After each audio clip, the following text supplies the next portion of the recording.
cinta Yesus selamanya. Ku mau cinta Yesus selamanya.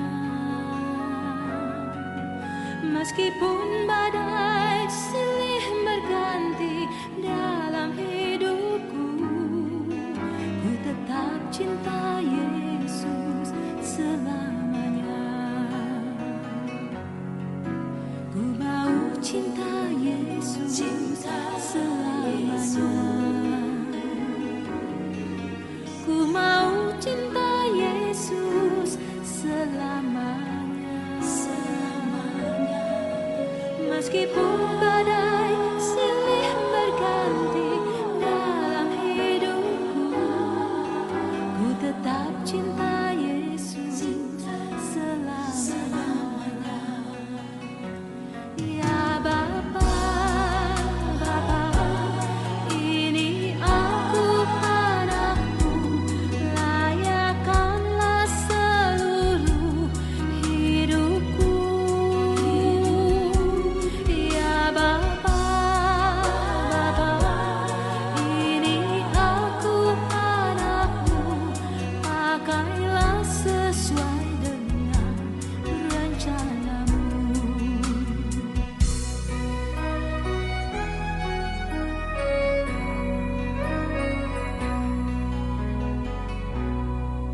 Ku mau cinta Yesus selamanya.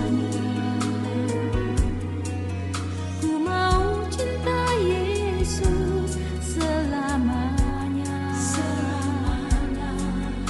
Meskipun badai silih berganti dalam hidupku, ku tetap cinta Yesus selamanya.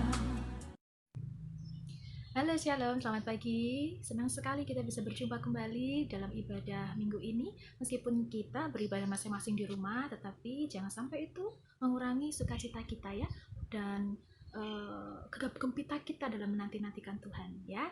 Sebelumnya Kak Ike mau memimpin adik-adik untuk berdoa untuk memulai ibadah kita pada pagi hari ini. Mari kita berdoa. Terima kasih Tuhan atas kesempatan yang Engkau berikan. Terima kasih atas kebaikan yang selalu Engkau curahkan kepada setiap kami. Hari ini adalah hari di mana kami memulai untuk ibadah kami untuk kesekian kalinya berada di rumah kami masing-masing. Tetapi Tuhan, itu tidak akan pernah mengurangi sukacita kami dan kerinduan kami untuk mencari Engkau dengan lebih lagi. Bimbing kami, pimpin kami, berikanlah kami sukacita yang penuh untuk kami boleh mengikuti ibadah ini dengan hati yang haus dan lapar akan firman-Mu. Terima kasih Tuhan Yesus, berkati anak-anak-Mu yang berada di rumah masing-masing, berkati juga orang tua yang mendampingi, berkati juga kami, para hamba-hamba-Mu, guru-guru sekolah minggu yang Kau percaya untuk bisa menyampaikan kebenaran firman-Mu dan melayan-Mu pada pagi hari ini. Terima kasih Bapa, dalam nama Tuhan Yesus Kristus kami berdoa dan mengucap syukur. Haleluya. Amin. Tadi di awal video Kak Eka sudah menyertakan pujian ya, adik-adik bisa mengikuti pujian tersebut dan juga bersama-sama bernyanyi ya. Ya, adik-adik sudah siapkan Alkitabnya? Bila perlu siapkan alat tulis menulis. Nanti ketika Kak akan menyampaikan firman Tuhan, silakan adik-adik catat masing-masing, karena di akhir cerita nanti Kak akan memberikan beberapa pertanyaan yang perlu adik-adik jawab ya. Baik, pagi hari ini Kak Ike akan menyampaikan kebenaran firman Tuhan yang diambil di dalam Matius pasal ke-5 ayat yang ke-9, dan Kak Ike memberikan judul Jadilah Pembawa Damai dengan Meneladani Yesus Kristus Tuhan kita ya. Kak Ike akan menyampaikan firman Tuhan dan ada beberapa pelajaran yang harus adik-adik pahami, adik-adik mengerti, dan adik-adik lakukan dalam kehidupan sehari-hari. Pelajarannya pada pagi hari ini adalah apa ciri-ciri dari anak Allah yang bisa menjadi pembawa damai bagi orang di sekitar, bagi orang lain di sekitar kita. Ciri-ciri yang pertama sebagai orang yang bisa menjadi pembawa damai dengan meneladani Yesus adalah penuh kasih. Di dalam Matius pasal 22 ayat 39, Kak akan membacakan, adik-adik simak ya, begini firman Tuhan. Dan hukum yang kedua yang sama dengan itu ialah kasihlah sesamamu manusia seperti dirimu sendiri. Nah, ayat ini menyampaikan bahwa kita harus mempraktekkan hukum kasih itu dalam kehidupan kita sehari-hari ya adik-adik. Tuhan Yesus mengatakan bahwa kasihilah sesamamu manusia seperti dirimu sendiri. Di sini kakak akan menanyakan kepada adik-adik, siapa di sini yang tidak mengasihi diri sendiri? Siapa di sini yang tidak suka memakai baju yang bagus untuk diri sendiri? Siapa di sini yang tidak suka makan supaya tubuh kita kenyang dan sehat? Pasti nggak ada ya, pasti semuanya ingin memberikan yang terbaik buat tubuh kita, ya kan? Ingin berpenampilan yang rapi, yang cantik, yang tampan, yang sehat, kuat, sukacita, ya kan? Nah, Yesus mengatakan, lakukanlah itu kepada sesamamu. Kalau kamu mengasihi dirimu sendiri, lakukanlah itu dengan mengasihi sesamamu. Jadi tidak ada beda. Jadi di sini kita tidak ada satupun hal yang Tuhan izinkan untuk kita saling benci, saling bermusuhan satu dengan yang lain, ya. Salah satu contoh yang dapat kita lakukan untuk mempraktekkan teladan Yesus mengenai penuh kasih sebagai salah satu ciri pembawa damai bagi sekitar kita adalah kita mau berbagi kepada orang lain yang membutuhkan. Seperti yang kita ketahui bersama bahwa kondisi sekarang adalah masa sulit, masa yang sukar yang Tuhan izinkan terjadi di negara kita, bahkan di negara seluruh dunia ya adik-adik, yaitu adanya wabah sakit penyakit. Karena adanya wabah ini pastinya akan mempengaruhi dari pendapatan keuangan yang mungkin dirasakan oleh orang-orang di sekeliling kita yang tidak seberuntung kita. Mari adik-adik, seperti contoh kemarin waktu momen Paskah yang sudah adik-adik ketahui masing-masing, bahwa mari kita belajar untuk memberi. Tidak banyak, tetapi memberi dengan penuh sukacita, dengan penuh kasih dan keikhlasan, ketulusan. Memberi dari apa yang bisa kita lakukan kepada sesama. Itu adalah suatu hal yang luar biasa di mata Tuhan, ya. Dan ketika kita memberi, pasti akan banyak orang yang merasakan sukacita dari apa yang kita berikan kepada mereka. Ayo kita mau belajar memberi adik-adik. Ini satu contoh. Nanti Kak Ika minta adik-adik berikan satu contoh lagi mengenai penuh kasih ini ya. Kita lanjut pada ciri-ciri yang kedua ya, menjadi pembawa damai dengan teladan Yesus, yaitu adalah sabar. Nah, sabar adalah belajar untuk mengendalikan diri, belajar untuk mengendalikan emosi, supaya kita tidak mudah marah, bahkan kita tidak mudah membenci orang lain.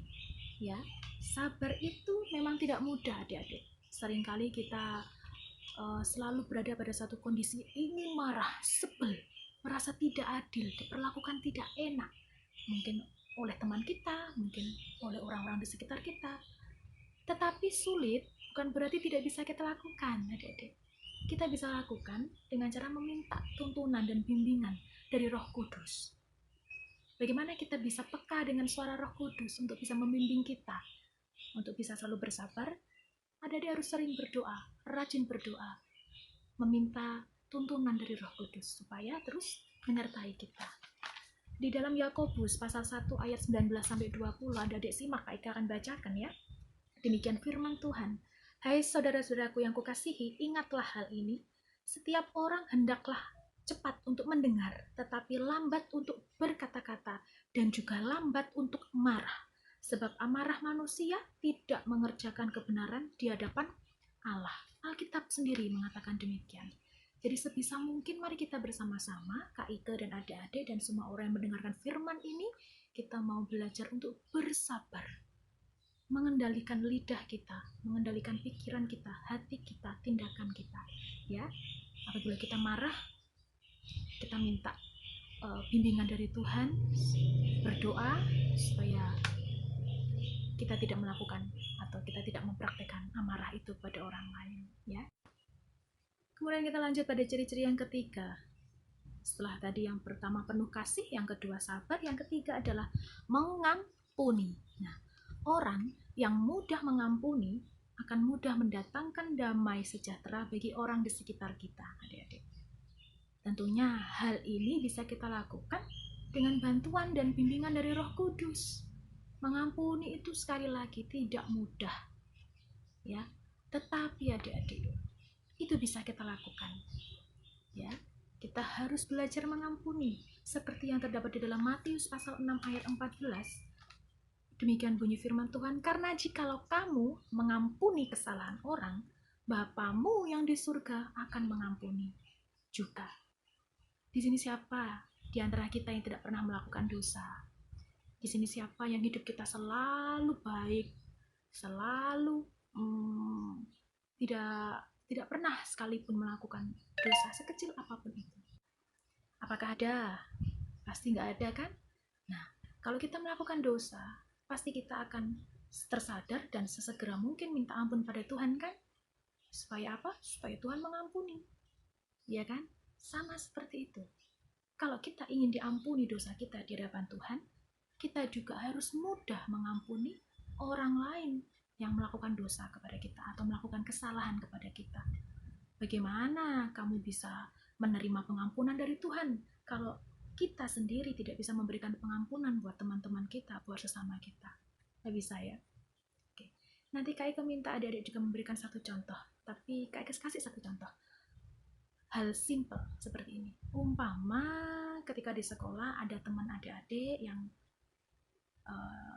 jahil kepada adik-adik, suka pukul atau suka melakukan yang tidak baik pada adik-adik. Apa yang harus adik-adik lakukan? Apakah adik-adik membalas memukul?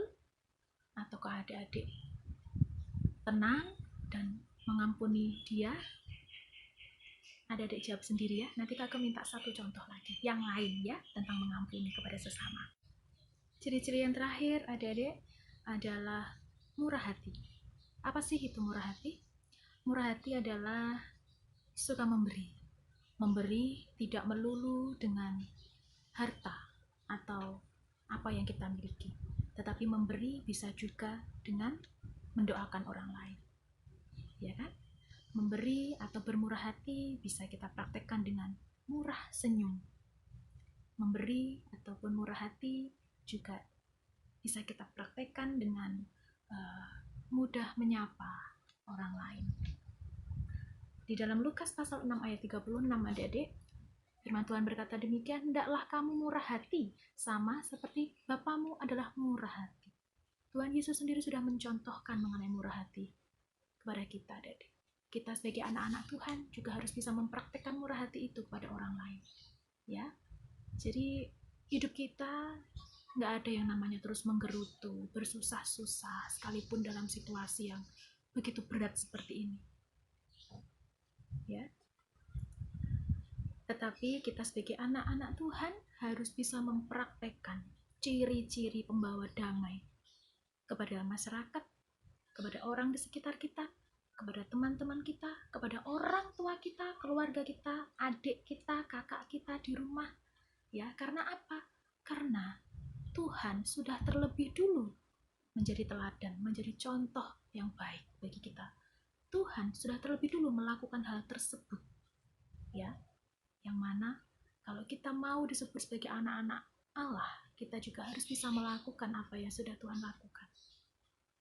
Memang kita tidak bisa melakukannya sendiri. Kita perlu tuntunan, bimbingan, dan arahan dari Roh Kudus. Mari kita akan terus berjuang untuk bisa melakukan hal tersebut dengan melakukan hubungan yang intim dengan Tuhan melalui doa, baca firman, rajin beribadah setiap minggunya melalui video ini. Dan Kak tahu kita pasti sama-sama rindu bisa beribadah bersama-sama di gereja ya adik-adik.